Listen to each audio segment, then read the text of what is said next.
When you share what you're passionate about, you get to see other people's passion, making sure that people feel seen and heard, especially in the scientific community. If you're only living for your next accomplishment, what are you doing in between? Does that mean you're unhappy until you reach these accomplishments? If that's the case, then you're going to spend majority of your life unhappy. We're always going to have problems as humans, but it's when we have that problem, are we focusing on the problem or are we focusing on solutions? And when you focus on the problem, that's when you can have a lot of stress, cortisol levels rise, all these different things. When you focus on solutions, that is when the magic happens. I think you should listen to this conversation if you've ever had questions around if you're meant to do something or why you're meant to do something. Really understanding that in this world we live in, there is room to do more than one thing.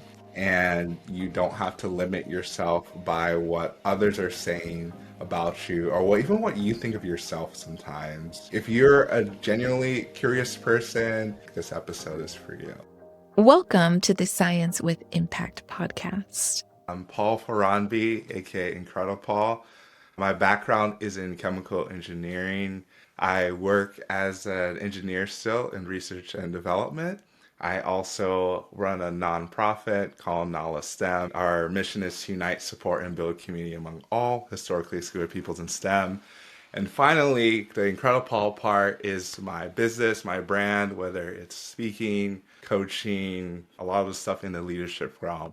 All of it is empowering young professionals to become the most incredible versions of themselves. Also, should I mention podcasting with that? You can see like the podcast mic here. That's a lot to manage. And so you forgot to mention your fourth thing, which is learning how to take breaks and do self-care. That's a big one. That is something, just for context, how we even got connected. I think it was like Christy had mentioned you, and we got connected because I had you on my podcast over 2 years ago now, which is crazy. But I feel like we did an interview around this time, and it's been a while because I know I was still living in St. Louis, even though I wouldn't be moving yet. Now, currently in Nashville. Oh my gosh, please tell us more about the new things that you're learning and how you're taking care of yourself. I think a lot of times I was definitely someone that was a people pleaser, and I wanted to make sure everyone around me was good, but I didn't often think about myself if I was good or not.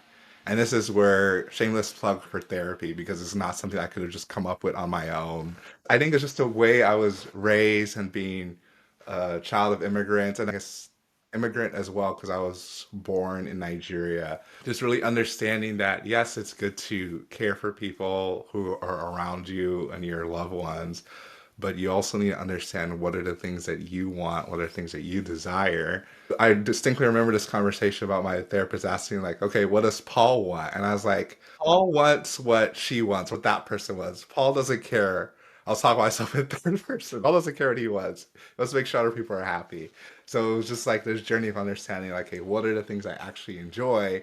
And for me, that is connecting with people. I think that's why I enjoy podcasting so much. Just if even if no one ever listened to any episode ever, I just love connecting with different people, talking with them. I was raised in a similar context with an immigrant family. I would say our family was particularly focused on just surviving the transition from one country to the next and not having resources or family or community around them. And I think that survival mindset was great for my work ethic and great for my empathy for other people, but it wasn't particularly great for knowing how to take care of me. I had a similar experience in therapy where they're like, yeah, but what do you want? Like, what? Why does that matter? Why are we talking about me right now? It was rough. It was news to me that what I wanted and what I needed was an important part of the equation. Yeah. And the whole podcasting thing to connect with people, it's really hard to make friends as an adult unless you have a podcast. Then it's not so hard. I don't know if you've run into this, but I definitely have, especially when I first started off, is that there are definitely people who said yes to being on the podcast that I did not expect to say yes. And they were people where they're like best-selling authors of different people. And they didn't really ask much questions. They didn't even know anything about my podcast. It was just the fact that I talked to them and asked, and whether it's the conversation, and they just said yes because of like a mutual connection.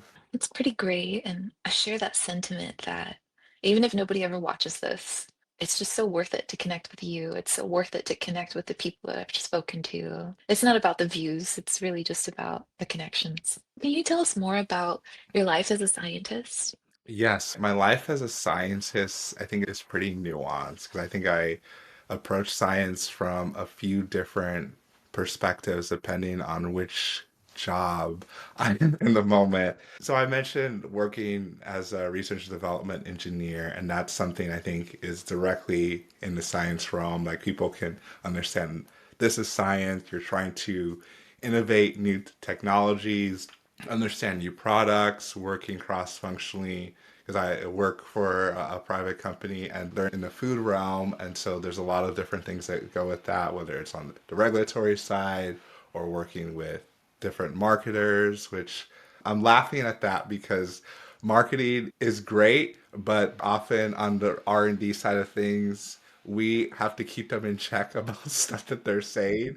Yes, that sounds great, but we actually can't do that. This is what we can do. So we end up almost being the police or the bad guys, telling them no, like almost slapping their hand and be like, no, we can't actually do that. This is what we can do, or this is what we can work towards doing.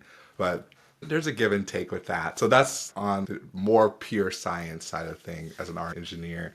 But then I think more so on the science communication piece is what I do with the nonprofit, where we're really focused on broadening participation in STEM, talk about our mission, uniting, supporting, and building community among all historically excluded peoples in STEM.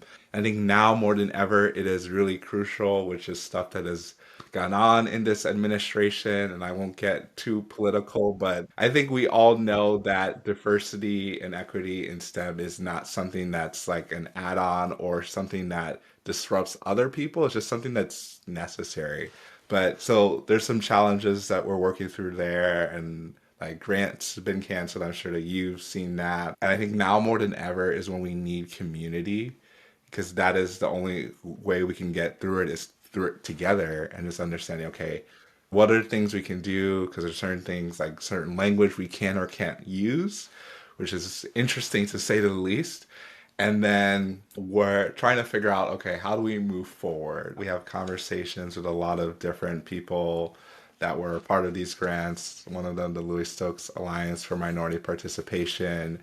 We kicked off having like bi-weekly meetings with a lot of the different PIs and PDs, trying to figure out how we move forward and how we can support their students, even their staff, like all those different things. It's a lot of work, but just starting a conversation and then see where it goes. It is a complex and nuanced life as a scientist. It's a really tough time to be in leadership right now as it pertains to DEI and the federal disinvestment of STEM.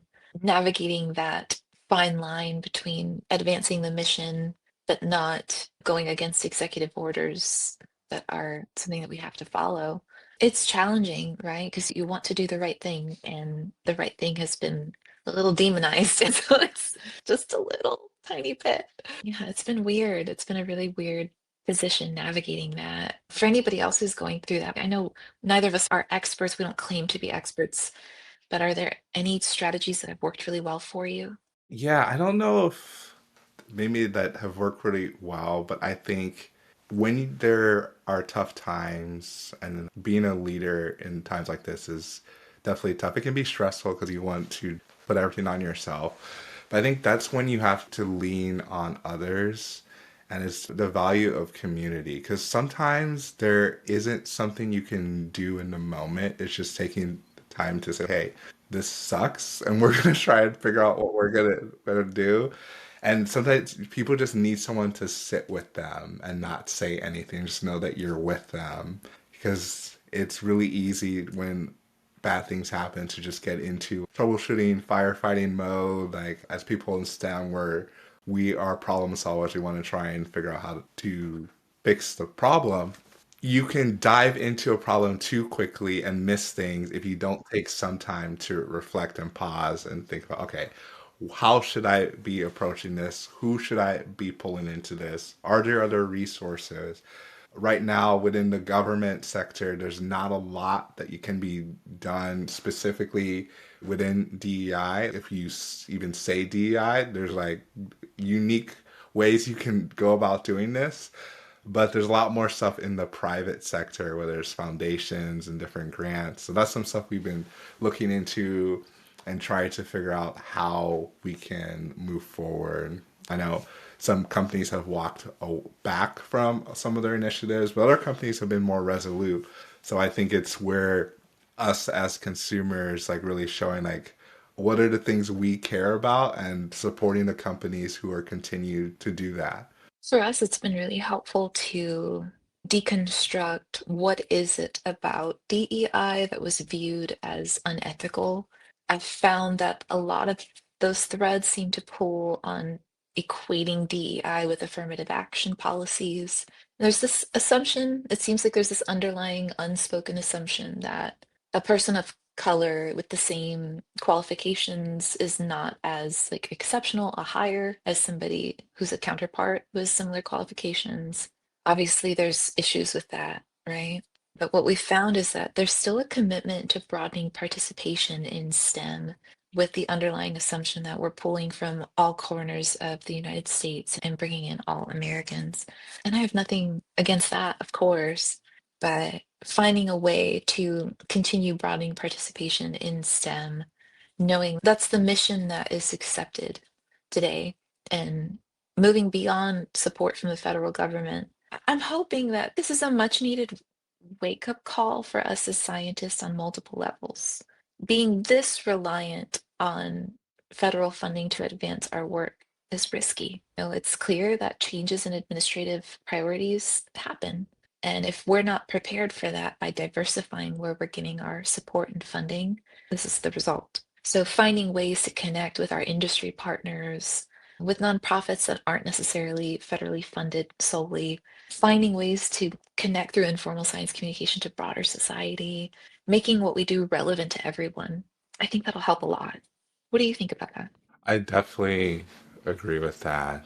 Really understanding, especially what you said about the relevancy, because I think the relevancy is always there, but people sometimes need us to make that connection to how it's relevant. And even the whole idea of broadening participation, it hasn't gone away, but it's how do we move forward with it without seeming like we're being exclusive, because I think that's what drove a lot of this is that they saw DEI as something that was excluding people as opposed to having a focus on people that were historically excluded, which is what like all of the stuff with now STEM, we have historically excluded there for a reason. So I think it's like the mindset and kind of the verbiage that we're using to understand that, okay, this is what we're doing. We're trying to create these communities, trying to create these events or platforms so that all people feel welcome in STEM, even though like we know that historically there hasn't been a path to a lot of minorities in STEM just because it's human nature to when you look at something, you want to see someone that looks like you in that area. And if for hundreds of years there have not been minorities pursuing it, then you look at it and then you don't feel that connection to it. So there's different creative ways to do it to show that we're reaching to all people, even from a personal standpoint. Like I have the nonprofit, I have a lot of stuff I do with the podcast. My podcast is definitely not focused on diverse people in STEM. Like I have a lot of diverse people in STEM on purpose. I have people from all walks of life on there. Diverse people in STEM and the majority, there's no difference between it. There's differences between the experiences, but they all bring value and just understanding that having more perspectives and broadening those perspectives is what we're trying to do overall. Yeah, that was really well said. I'm glad with that. Were there any experiences that, as you were growing up, really helped pave the way for you to become a scientist? It's hard to pinpoint just one experience. A quick background on me is my dad was an engineer until he traveled extensively. And growing up, I always knew I liked math and science. I didn't know I wanted to be an engineer. Actually, I didn't want to be an engineer because I wanted to do something different. I was like, I'm going to do something different. But I've always I think most people feel this way, but I always have enjoyed helping people. So I thought, okay, I want to help people become a doctor.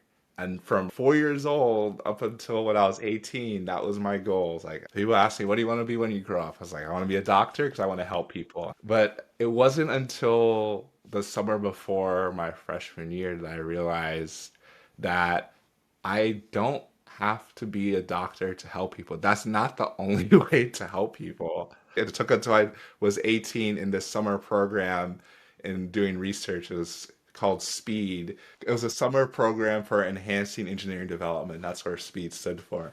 And so there's like a research component, and some people are more on the academic side. So I got to do research the summer before my freshman year in a research lab collaboration between a neuroscience lab as well as a chemical engineering lab. And I ended up being working with those two PIs my entire college career. So the next 4 years I worked in that lab. And so it was there, like our whole research was funded a few different grants, but a large one was from the US Army. And we're trying to regenerate nerve cells in the peripheral nervous system. So there's a lot of stuff that went into that. And I realized that I don't have to be a doctor to help people. Like I could be a researcher. So that kind of took me on that path. I think that was a key point that really at least solidified my trajectory and really changed my trajectory for the first time from being a doctor to being more focused on the research side of things. It sounds like those advisors in that research lab maybe had the greatest impact on you becoming a scientist. Is I that think fair? I think so, yes. I'm still in contact with them too. It was definitely impactful too. So I joke about that because when I was applying for different colleges, I kept just saying that I was pre-med as a major, and then I feel like it was at University of Missouri they finally told me like that's not a major. What is your major? And then I was like, okay, biology and chemistry. But then I had a conversation with my dad, and so that was impactful too about for whatever reason I didn't become a doctor. Do I want to become a biologist or a chemist? And at that moment, I was like, no, not really. I want to do something that's more applied as opposed to purely into the science.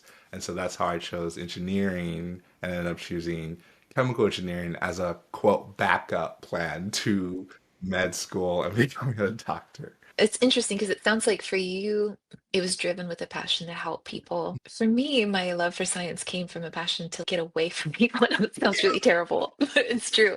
I loved reading books about science because nobody asked me any questions. And then I fell in love with teaching science, and so that was a whole different thing. Mhm. Helping people find the magic of learning science was really important to me, and that drove me further, and it kept going. But yeah, I was pre-med too, and you learned it faster than I did because it took me being a sophomore in college and I got this little job at a hospital where I was the scribe. So I was the person who Oh, followed yeah. the doctors around on the Like computers. transcription stuff.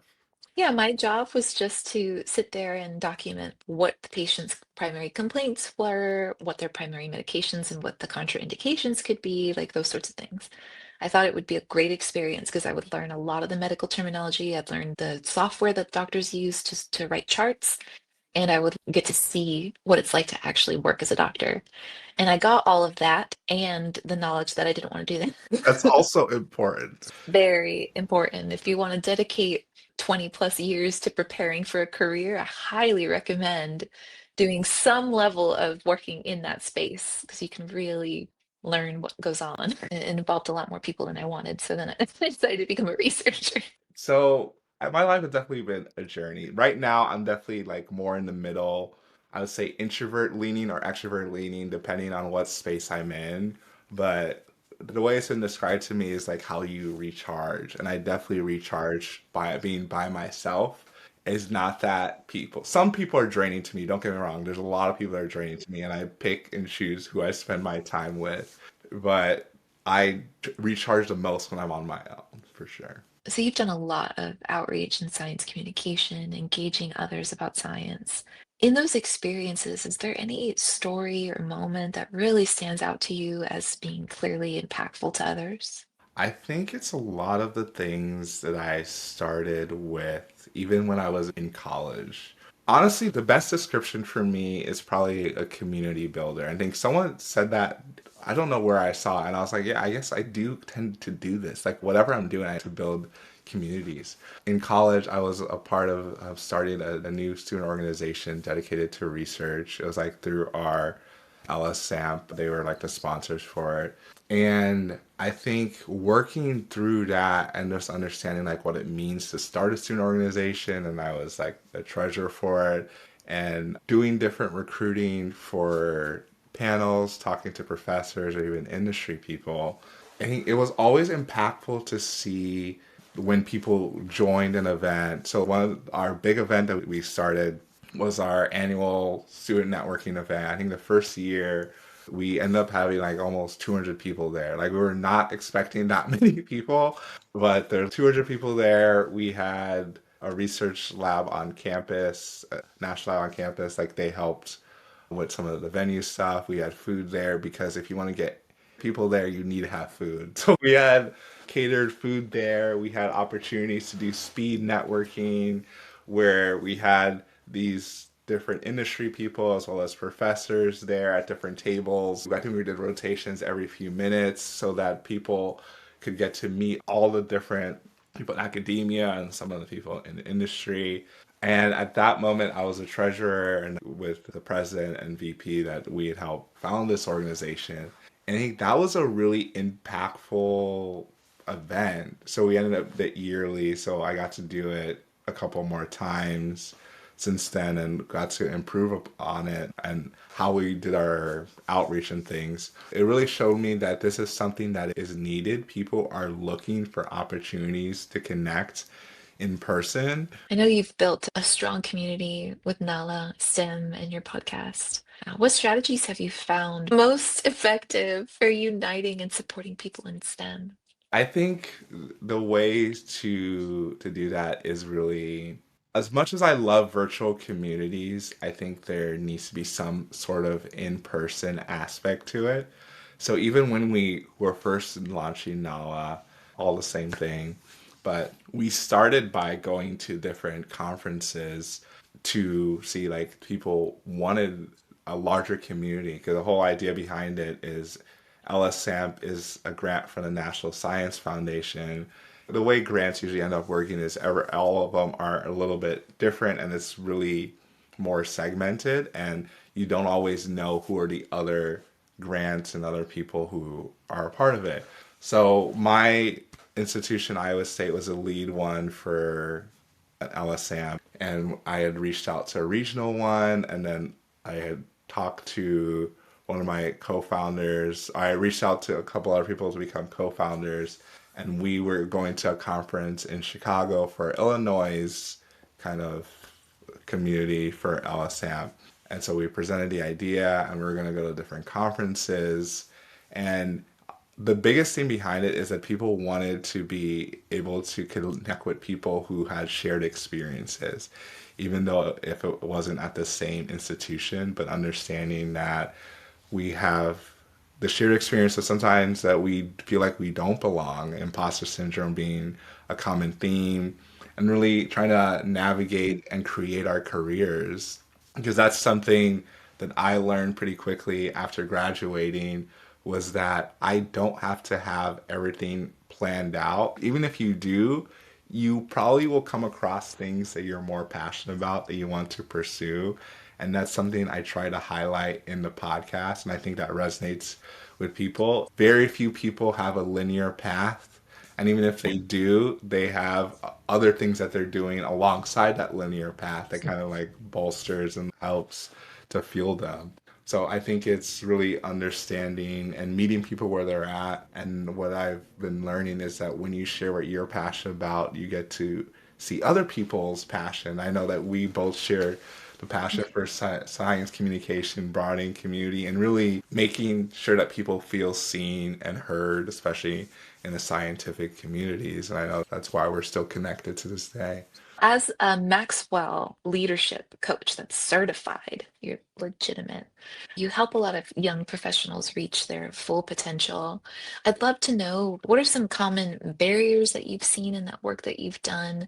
What are some big, like, 100x changes that you've seen in people, some big unlocks. I think a lot of the stuff I do is like more in group settings. Sometimes it's one-on-one, but common themes I see, especially with people coming out of college or even within college, is just not knowing where to begin sometimes. And there's a lot of overwhelm because they're like, okay, I'm getting this degree. I want to get a job. I don't know what job to get. All these different things. Or it's, okay, I am a chemical engineer, so I have to do something that's directly related to chemical engineering. Or if you're a biologist, directly related to biology, all these different things. And so a lot of stuff I do within Maxwell leadership, it's all about the leadership side of things. So it's more the quote soft skills, which I don't like calling them soft skills. I like to call them life skills or leadership skills because these are skills that you're going to need regardless of where you are in life or in leadership. And then even on the leadership side, that leadership being influence and not necessarily a title. And so there's two different things. So one is like you're trying to figure out what you want to do with your career. It's simple, but I just tell them to choose one to start because a lot of times there's an indecision because they feel like they have to stick with that for the rest of their career, which we both know that is not true at all. Well, the path to science is just wild and Yeah. very crazy. Yeah, yeah. There's very few times that you pick something and then you just stick with it the whole time. And that's why I always talk about internships or even volunteering. Anytime you can get exposed to things, even if you don't like it, that is a good experience in this, especially if it's an internship. Okay, I had this 10, 12-week internship. I now know I don't like that, but you probably learned some things from that experience, and then you can take it to another experience and okay, I know I don't like these things. These are things I want to do going forward. And so I think that's just as valuable. And then on the more leadership side of things is understanding, okay, when it comes to leadership, the hardest person to lead, just look in the mirror, it's yourself. So understanding how to lead yourself and a lot of aspects of personal growth, emotional intelligence, which is an ever it's never ending, which depending on how you look at it, it can be like overwhelming. It's like, oh, this never ends.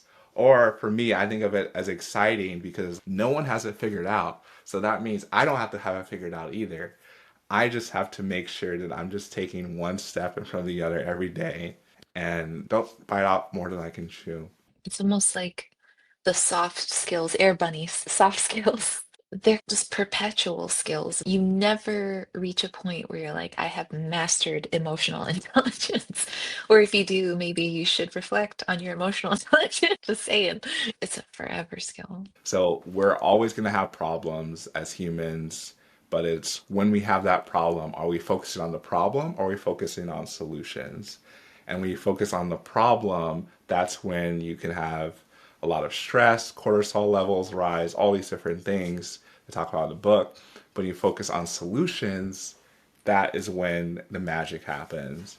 It's definitely a forever skill. So I feel like I love working with interns and young people. Like everything I do is young professionals. So right off the bat, I'll give some advice to young professionals. Oftentimes, people that you think are the most out of reach, quote, out of reach, are not reach at all. If you just send that message and connect with them, they want to help. I don't know how many times I will meet someone at a conference or at an event and we'll get connected and it just dies there. But the few people that follow up, I remember them or I stay connected with them. I want to make sure that you're successful.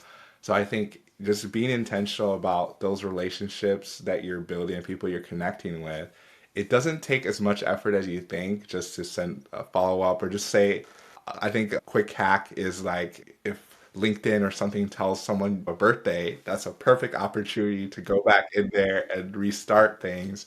Or if there's like different holidays.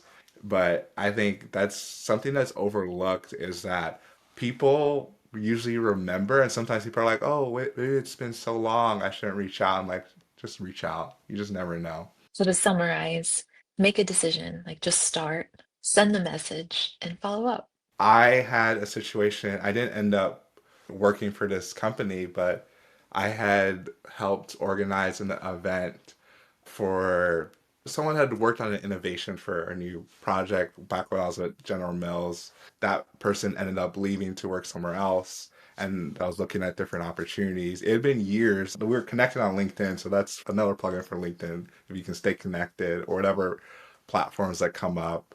I saw that she was working at this new company. I sent a message like, hey, I know it's been a while. I don't know if you even remember me. I had some questions about your experiences at this company. And she responded back, like, yeah, of course I remember you. Probably been maybe 4, maybe 5 years. It's been a while. But I still just sent the message. I was like, worst case, she doesn't remember me. And then it just dies there, which getting used to and comfortable with rejection is a skill in itself because I think a lot of people don't do it because they're afraid of being rejected. But yeah, that's another part of it. As you were talking, I was thinking about Brady Johnston. This is a 3D molecular animator who created Molecular Nodes, which is an add-on in Blender, and has this whole incredible playlist on YouTube that I'm steadily working through to try to learn a new skill set, because why not? One of my colleagues happens to know Brady and was like, you should definitely reach out to him. He's really friendly. And if you put my name, I'm sure he'll respond. And even with having watched a few of his videos with a shared thing that we were trying to build, all of that, I still hesitated to message him for a month. I just sent the message this morning and he's already replied and invited me to join his Discord and like wonderful human being. But the delay came and I was sitting on my patio just drinking tea and thinking about why am I not messaging this person? And I realized because the message I was drafting in my mind sounded if you're walking on a sidewalk on your way to work and someone approaches you with a clipboard and they push it in your face and it's a lot of text and they're like, I want you to read this thing and engage with me on this specific thing, and your reaction to that will be like, I don't have time for this, not right now, leave me alone. But if that same person put the clipboard away and just walked up to you and put a big smile and was like, oh hey, your immediate thought wouldn't be, oh, get me away. Your thought would be like, I forgot this person's name. So if you just approach it with Labrador energy where you're just like, hi, let's be friends, I find those messages get responded to way more. So if I drafted interest in connecting over 3D molecular animation, already that's my clipboard, right? But if I was just like, pretty, like with a bunch of letters, then he's gonna be like, oh, do I know this person? So that's what I do now. I just write it like I'm writing it to a really good friend. Most people will forgive you if you're not trying to sell them something, if you're just genuinely trying to connect because you care about them as a person. And that's like something I've been trying to reframe like what selling is. It's just really giving people the opportunity to be a part of something. I love that. I don't think that good sales starts with a pitch. I think that good sales starts with questions, where it's just, let me get to know you, understand where you fit in the scheme of how I can serve you. And then if there's someone who I know is better for you, it would be more honest to connect you with that person because the goal is to get you to where you need to be. The goal is to serve you. But it's not about making money, it's about serving people. And so I think bad salespeople start with a pitch, and I think good service people start with questions.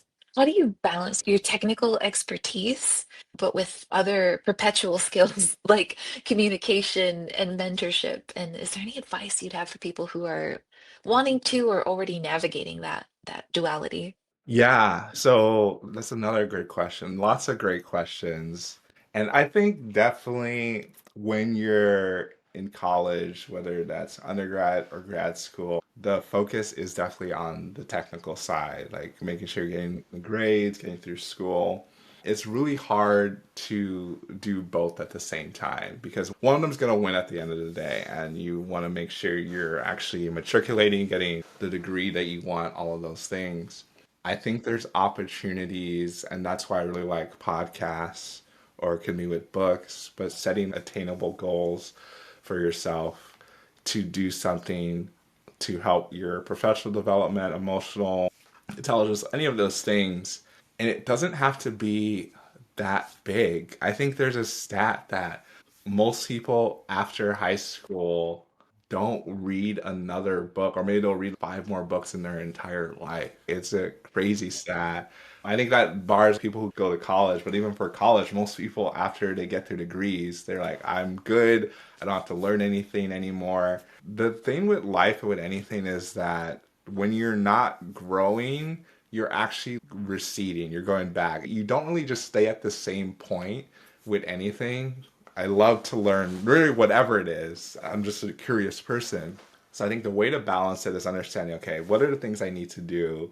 Absolutely, whether it's like assignments or things like that or things at work. But in your free time, quote, free time, there's a lot of times we're doing things that aren't beneficial. I mean, they're fun, and I think it's important to have fun, but you can still carve out some time to, maybe it's reading a book a month or a book every other month, but start with something manageable. Like, I think it's in Atomic Habits, they talk about reading 10 pages a day. And I think that's where a coach or mentor can help you with dissecting things into something that's more manageable. What I see a lot of times is that people are like, this person's reading 100 books a year or 30 books a month, like whatever insane thing it is. And so, because they can't be at that level, they'll be like, okay, I'm just going to not do anything, not realizing that it's a compounding effect. I think there's a book called Compound Effect that talked more about that. There are things that you can do that as you start it, you can add a little bit every day. So I always come back to working out because I think that's something everyone can relate to. That everyone can relate to working out is that you don't only work out 3 hours a day. Like, just starting out, if you're not working out now, start out with just going on a walk, 5, 10 minutes. And then from there, as you build that habit, build that muscle, is not something you have to remind yourself to do. It just becomes a habit. Really understanding, okay, you have a long-term goal, but how are you breaking it down into what you can do every day or every week, certain things like that. So on the technical side, or like in the academic side, like if you're in school or you're working, there's certain things you need to get done at a very minimum. But what are you doing with your time outside of that? A lot of times people don't reflect because they are afraid of what they're going to find. And the sooner you find it, then you can actually do something with it. You mentioned not comparing yourself to the people who read 30 books a month and just being willing to do little tiny steps, little percentage improvements. 1% every day, I think, is what Atomic Habits suggests. That's really cool. Do you integrate that into a gratitude practice or a reflection as you do your leadership? Yes, it's actually something I need to get back to doing. So there was a really good book I read called Relentless Solution Focus. It talks about PCT, problem centric thinking, versus RSF, relentless solution focus. So we're always going to have problems as humans, but it's when we have that problem, are we focusing on the problem or are we focusing on solutions? And when you focus on the problem, that's when you can have a lot of stress, cortisol levels rise, all these different things they talk about in the book. But when you focus on solutions, that is when the magic happens. And the key unlock for me in that was, there's a lot of different books that talk about these 10 steps, 12 steps to greatness, all these different things. They talk about just one thing you can do to make the situation better. They talk about a lot of different people that really face seemingly insurmountable odds, physically, emotionally, whatever it was. And they started with just, what is the one thing I can do right now to make things better, as opposed to trying to have this whole plan and all sort out. And then even talks about the thankfulness, the gratitude. Like, a lot of times with ourselves, we are not taking the time to recognize what we're doing well every day.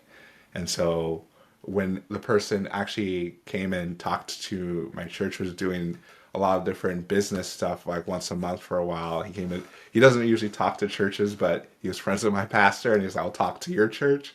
And he asked everyone to think of two things that they had done well today. And everyone was, wait, what? It was hard to think about. And so part of that concept when they're doing the RSF and like the success log is coming up every day, which is something I need to get back to because I got away from every day, like listing out three different things that you did well that day, and then three different things that you, based on the different process or product goals you have, that you can do differently. So you have three different process or product goals. For each one, you just list out one thing you can do better for it, as opposed to saying, "Oh, this didn't go well," and you're focusing on the problem. Instead, you're focusing on, "Okay, this is what I'm going to do to make things better tomorrow." I love that so much for so many different reasons. Where I get in my own way the most is I want to neurotically plan every step of a process from start to finish. And in my mind, I'm like, if I plan it, then it'll happen. And it's like creating an outline of a research study. That has a limitation in that, especially with AI, where you can procrastinate a plan, where you're just planning it and planning it. And I will say, probably like 70% of the way I thought it would go is not how it goes. And then I have to constantly iterate the plan to get it back to speed. I think if I were to just focus on what can I do today or what is the next immediate step that would advance this overall goal, my life would be better. So thank you, Paul. That's so helpful. Yeah, and it definitely oversimplified because he's not against, and the co-authors are not against having goals and plans. Like you could have those larger plans and then you can reflect on them, but it's more in the day to day. They talk about having a product goal, which is what people see. This is, oh, I achieved this revenue stream or I achieved this client or whatever it is. But then on the day to day, you're focused on the process. So, what are the things I need to do in the process? So, to break it down, if your goal one day is to be an author and maybe write a best-selling book, every day or at least every week, you should be writing something to get you to the place that you could someday write a book. So it's just tracking and saying, okay, what did I write today? What did I review today? So breaking it down to the process, and then that process leads to the product, which is the overall goal.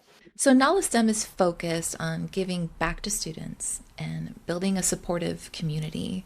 What are some of the most rewarding outcomes that you've seen from this work, and how could other researchers learn from that in their work? Knowledge STEM is a huge passion of mine. So our mission is to unite, support, and build community among all historically excluded peoples in STEM. I think the biggest impact for us has been on the mentorship side of things. So we've had a mentorship program completely free since we first launched. So we launched in the fall of 2020. So it was October 1st, 20. I'll put quotes launch because it was everything was virtual and it was just like an email was sent out. And so that was the launch date. And then we were building from there. And we started our first cohort where we had a pilot mentorship program in the spring of 2021, just to understand what are the things that students need. And we realized mentorship is one of them.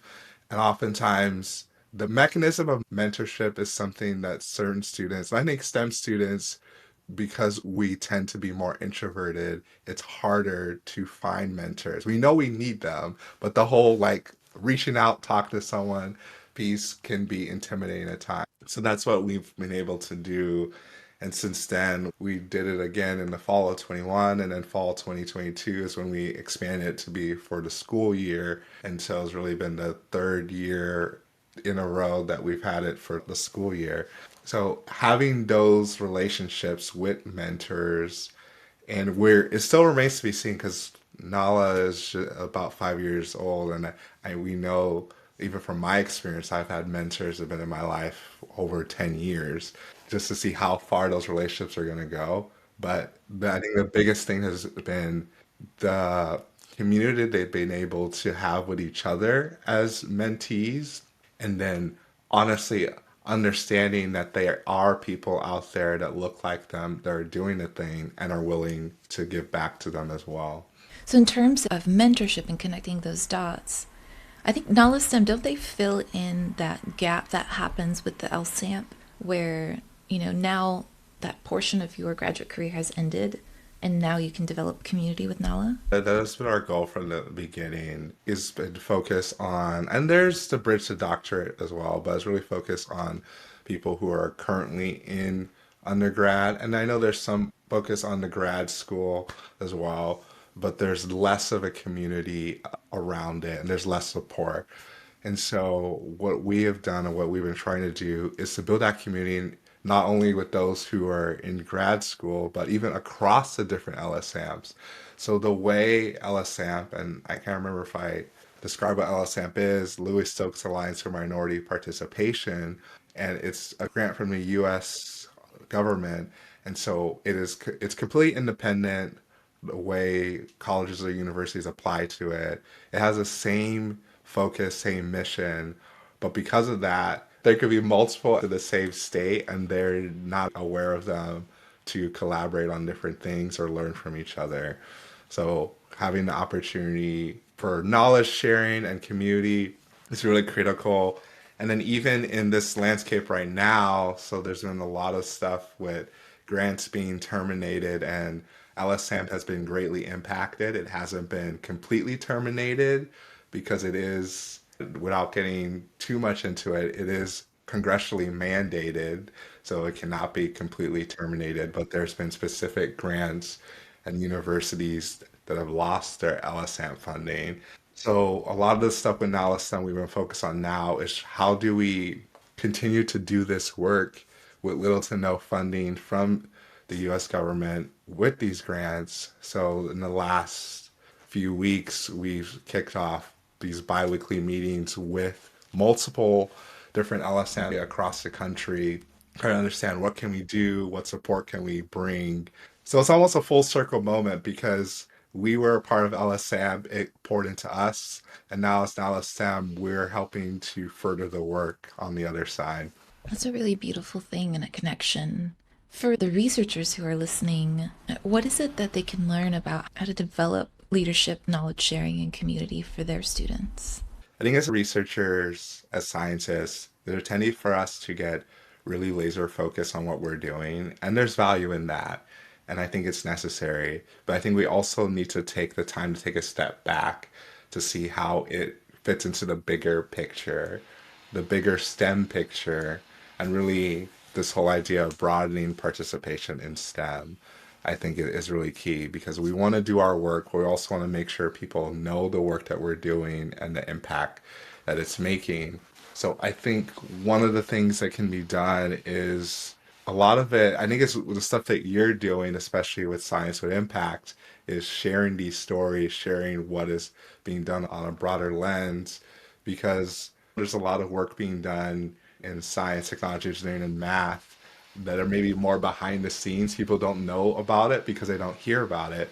So the more we can highlight what's being done and the more we can show the impact and the value behind it, then I think that opens up more funding opportunities, more people can support it when they know that it exists as opposed to when it happens behind closed doors. I think that we get, even with something I've recently published, we can get really focused on the quantitative measure of things, but without the story of it all, it just gets lost. You often discuss the role of faith in your leadership. If you feel comfortable sharing about that, I'd love to know about how your personal values shapes your messaging, your business, your life, your mentorship. Like, how does that shape you? Yeah, so I often say that Jesus is first and I am second. And I know just even saying Jesus can be triggering or controversial to a lot of things. So I always qualify that by saying that it's because of the man, the God man that Jesus was, and he drew people to him, but he pointed them towards God.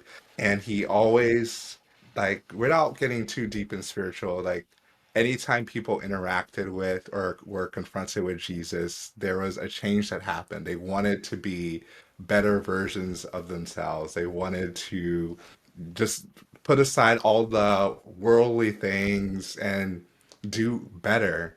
But on the other side, there are people that were the seemingly upright people that didn't like Jesus because he was basically saying that everyone can do this. It's not just you have to follow these set rules and set things. You have to have a certain background to achieve something. He really unlocked things for everyone. And so my focus has definitely been in STEM and I grew up as a person of faith, but it didn't really become my faith. It transferred from being my parents to my faith when I was in college, and specifically when I was like on an internship by myself and was like, okay, this is really who I am at my core and really understanding what it means to be a Christ follower. So I think for me, it's the essence of understanding that there's a lot of people out there that call them Christians, but there's not a lot of people that actually model what it means to follow Jesus and what Jesus stood for. Because even, I think it even comes down to this administration trying not to get political, but a lot of times the administration tries to equate itself to Christianity, which I'm like, if anyone who knows anything about Christianity or following Jesus, those are not the same things. Like Jesus was not divisive in the sense of saying that certain people are more important than other people. God loves everyone. But at the same time, God loves you too much to leave you the way you are. He wants to transform you. But I think where people get caught up in Christianity sometimes is they want to transform someone without loving them first. And that's not what you should do things. That's a beautiful sentiment of not transforming people before you love them. So I think we think of our influence over people as a delta, as a change from initial to final. And of course, we all want to leave people better than what we found them, or at least I hope we do. But I do think that some people will impose what they think is best on somebody because they don't love them. And that's, I think, easy to get in trouble that way. You can definitely get in trouble that way. There's so many different ways to approach it. And I'm trying to approach it from the sense, because I'm not trying to say that everyone needs to be a Christian for me to talk to them or help them. That's not what I'm saying. That is what drives me, and that is what inspires me, and it's what fuels me to do everything I do. Just the love that God has shown me, and I want to show that love to other people. And whether or not you agree with what I believe or you think I'm crazy for thinking all those things and being a scientist, like how do those equate? I feel like that's its own series or podcast in itself about it. Those two things are not, and they can be reconciled. So that all of that aside, I think that's what fuels me to be the best version of myself, be the most incredible version of myself, and also help others because of the love and transformation I've got from Jesus. Is there anything about your faith that guides you when leadership is hard? Honestly, leadership is always hard in some sense. Some days are easier than others. John Maxwell has a saying that there's not two consecutive easy days in leadership for someone. And it's true to a certain extent because some days will be easier, some days will be harder. So I think with my faith, it just comes down to understanding that everything I do in this life is just set up for eternity. Obviously, I want to enjoy the life I have now, but I'm not going to make decisions or choices that are going to have ramifications for long term, like the eternity. It's like having a mindset. I think it's really easy to just be focused on making tons of money, like living life to the seemingly fullest, whether it's riches or traveling the world. All those things are great, and I love traveling. But what gives me the most joy is bringing other people joy and connecting with people because at the end of the day, we're all going to die someday, whether you believe in an afterlife or not. We can all agree that we're going to die without being morbid about it. The only thing that you really are going to leave with people is the experiences they've had with you, the impact you've had, whether that's positive or negative. And so I'm not always great at it, but I try to think about what are the things I'm doing or saying that are going to live on. And I think that's another thing why I'm really passionate about the stuff with the podcast is assuming YouTube and all these different platforms live on way past me, that stuff is going to stay there long after I'm gone. So, what do I want to be known for? And that's something like I read a book about this, knowing what you're for. Like, what do you want to be known for when it's all said and done? And what are you known for? And how are you reconciling that? Because we can tell ourselves, yes, we want to be known as this person, but are we actually taking steps to walk toward the person that we want to be known for? Or are we caught up in some aspect of imposter syndrome and living a life less than because of it. I like that. It's almost like getting caught up in the metrics instead of in the meaning. Instead of thinking about why you're doing something, you're caught up in how many views it's getting, how many likes Mhm. is it getting, is it attracting sponsorships. I think a Yeah, lot of people can get lost thinking about those things instead of thinking about why they started. it's easy to get lost in it, and I get caught up in it too. Because I will say, as great as things have been going with Incredible and the stuff I've done, it's not quite where I thought it would be.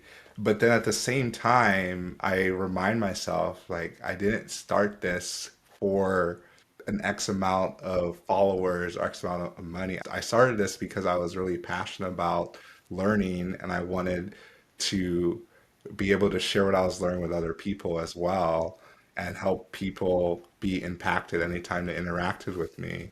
I think that's something I've been more intentional and learned about myself really over the last, not even 2 years, maybe in the last year, is that who am I outside of who I am as an engineer, a podcaster, any of this thing? What is the core of my being? Let's say tomorrow, like I can no longer do these things anymore. Do I still find value in myself? Who you are beyond how you serve. That's so interesting to think about, who we are beyond who we serve. It's even like who we're serving like in the moment because I think sometimes because I've said it over and over again, I focus on serving young professionals in STEM like the 20 to 40-year-old range, but I know I impact people beyond that. And the interesting thing, if you ask people about like this business, because I've had conversations, the 20 to 40-year-old range does not want to invest as much money into this. It's definitely more into like maybe 40 and up that do.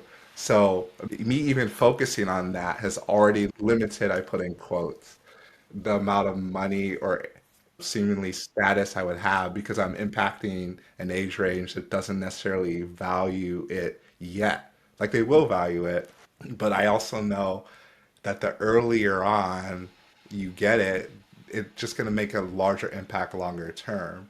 So it's more focused on this is something I'm passionate about. This is my what I feel like my purpose is, regardless of what ends up happening financially or accolades, all that stuff. That's all that stuff will work itself out in the end, or maybe it won't. But I'm not gonna feel like I'm walking out my purpose if I'm focused on these other things that don't matter long term.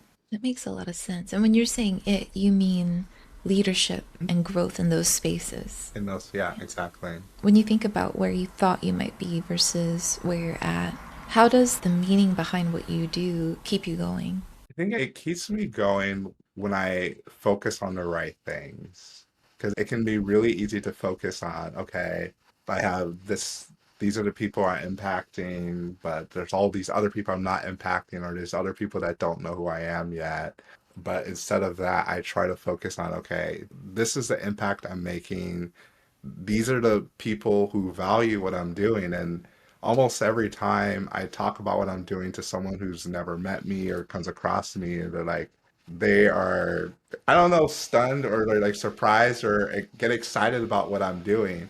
So I think it's focusing on those things as opposed to the 6 billion plus people in the world that don't know who I am because we're such in a huge world. Focus on my area of control, what I can actually do, as opposed to all these other people who may or may not know who I am. They might never know who I am.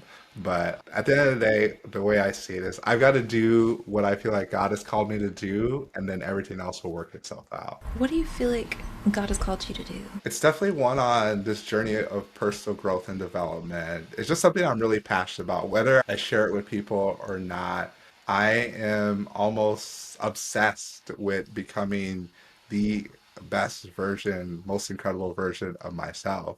I think with that, because it comes down to the faith aspect of it too, is that the picture of Jesus people are going to see are other Christians or Christ followers. And that's why a lot of people don't like Christians because the model of Christianity they're showing is one that is divisive, unloving, not listening, all these different things. And I'm really careful about that because I'm like, yes, we all have bad days. We all have different things that come across our plate that we don't like or we don't agree with. We can focus on the things that we don't agree with or are negative, or we can choose to focus on the things that unite us.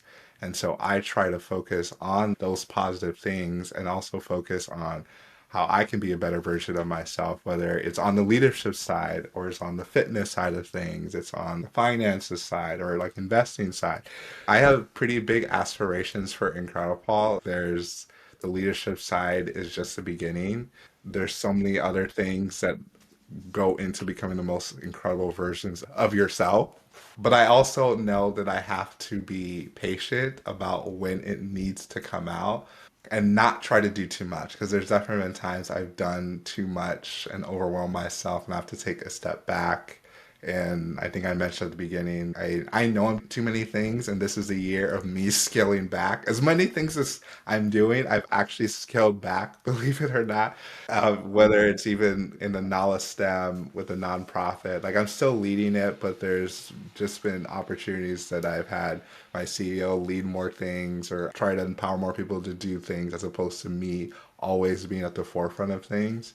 And then even right now, I took a break from doing a lot of speaking stuff for the summer, mainly because I knew I was going to have a summer intern and I wanted to pour myself into that. But it's really being intentional about what am I doing in this moment with the vision of what I want to do longer term too. Your entire life, like how you're being incredible. I think the audience can appreciate something that's more raw anyway, because it's still being formulated. These are just some of the things that I'm thinking about what it would be. So maybe when it does come out, it won't look exactly like this. So don't hold me to this. But we have Incredible leadership, and I'm thinking about something that's your Incredible life. And the life is an acrostic for different aspects within your life. And I'll keep you a suspense of what the other letters stand for now. But the L is obviously leadership, and then the I, F, and E are different aspects of it too. I guess I can share what they are because I'm still formulating. So what I'm thinking right now is the I is like investing, the F is for fitness, and the E is for like expenses, just like money overall, because there's a difference between managing money and then investing part of things. I think you definitely need to start on just understanding your expenses first before you even think about it. Investing, because you're only investing things that you're willing to lose. So that's what I'm thinking longer term, and there's definitely been things in my life that's modeled that. So leadership has been at the forefront of it. The investing side, I definitely still learning a lot of things, but been doing more stuff in that realm. The fitness side has been a part of my life really since I was like 15, been working out pretty regularly. But then I think over the last 3 years, like getting back to where I was, I don't know, I'm hit or miss with what I share on LinkedIn because I share some personal stuff, but I don't share like, there's certain things I don't share on LinkedIn right now, but it was more so on like my weight loss journey. I was in a relationship before and I just gained like a ton of weight. I think I ended up gaining like 50 pounds in that relationship over like the first 3 years or so. I felt sluggish, I felt tired, I had not a lot of energy. And for someone who's doing all the stuff that I do, I was like, that's not good for me. I was like, I can't, I don't have the energy to do it. But then I don't even remember what the moment was. I was like, okay, this is not where I want to be. And so what ended up happening is like over a course of a year, I lost all the 50 pounds that I had gained over the relationship. And then like in the next year, I ended up losing like an additional like almost 20 pounds. So like right now, like I'm at the weight I was like when I was like just either towards the end of college or middle of college, like at like my optimal fitness level. I have a lot more energy and I have a lot more drive to do things because there's just some of those habits that I got back into. When you're deciding, I'm feeling tired, should I just drop into the local fast food or should I go home and stick to the plan and prepare what I had bought for this day? You can think about where you're headed and how does that align with what you want to be. I did not completely give up fast food. I still eat fast food sometimes. Maybe that's the thing I'm probably going to focus on is that this is not like a crash course thing. This is like an overall life change because you can still be in good shape and have energy with having, whether it might be even like a day or a meal or whatever, but it's more so this is like my new way of living as opposed to I will do this for 6 months or a year, and then after that I hit my goals and I just go back to what I was doing. You see it with people who like run marathons or train for these ultra fitness heavy things. They hit the goal, and then after hit the goal, they feel accomplished, and then they slip back into all these other things.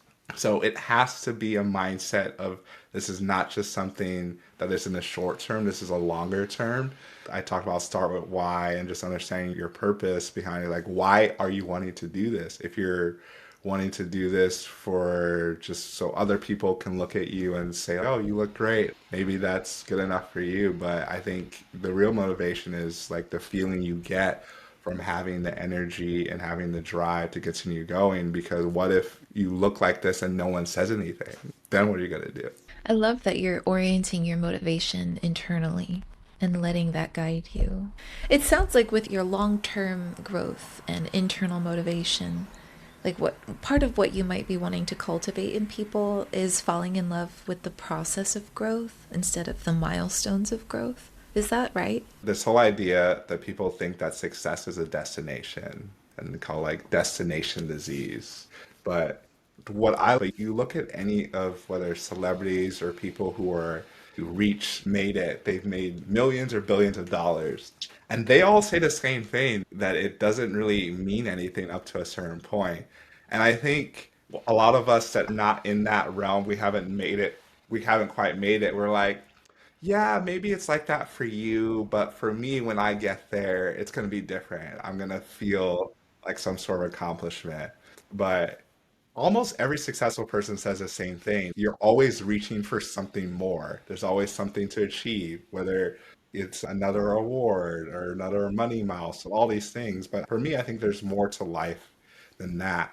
And so if you're only living for your next accomplishment, what are you doing in between? Does that mean you're unhappy until you reach these accomplishments? And if that's the case, then you're going to spend majority of your life unhappy, and that's not what I want. So trying to find joy in the process and joy in the learning is something that I've been intentional in my life, and I try to share with others too. It's like you're choosing to be unhappy until you get what you want, but our brains aren't wired for long-term growth. They're wired for survival. So the survival brain, once it gets what it wants, is just cool, we're done. Or maybe what's the next thing? That's a life of unhappiness and unease. I have to correct myself and fix it in myself too, because like from StrengthsFinder, achiever is one of my top five strengths. So I like the sense of achievement. So I'm actively fighting against one of my strengths, and I have to force myself to set milestones and celebrate the small wins, seemingly small wins. I'm the type of person that I could do something great today, and then I'm thinking about, okay, what am I going to be doing tomorrow? As opposed to like actually celebrating it. That's something I've been working on, especially the last few years, is celebrating myself. I'm really good at celebrating others and seeing what they're doing. I'm really bad at doing it in myself, or I have been really bad. I'm getting better about it, of what I'm doing well and what I can continue to do well, as opposed to saying, okay, yeah, all that stuff I did in the past is gone. What am I doing next? So it's definitely a balance, and I'm learning. I don't want anyone to think that, oh no, Paul's got to figure it out. No, Paul is on the same journey as everyone else. That's why I continue to say becoming the most incredible versions of ourselves, because it's a continual journey, but we have to have joy in it too. I have my previous guest ask a question of the guests to follow them. And our last guest was Amankai Kugler, who is a circus performer who loves to integrate science into her performances. Her episode was really cool, and she was really excited to ask you this question. I'm going to quote her verbatim. So I guess one of the questions I had in mind was, outside of your field or fields, in this case of expertise, what area do you most want to collaborate with? So if you're skilled at chemistry or leadership, Do you want to collaborate with psychology, literature, performing arts, fine arts? And why do you think that would be useful for your methods and your message? I have done a lot of stuff on the STEM side, but then I feel like I live in a few different worlds, and sometimes worlds collide.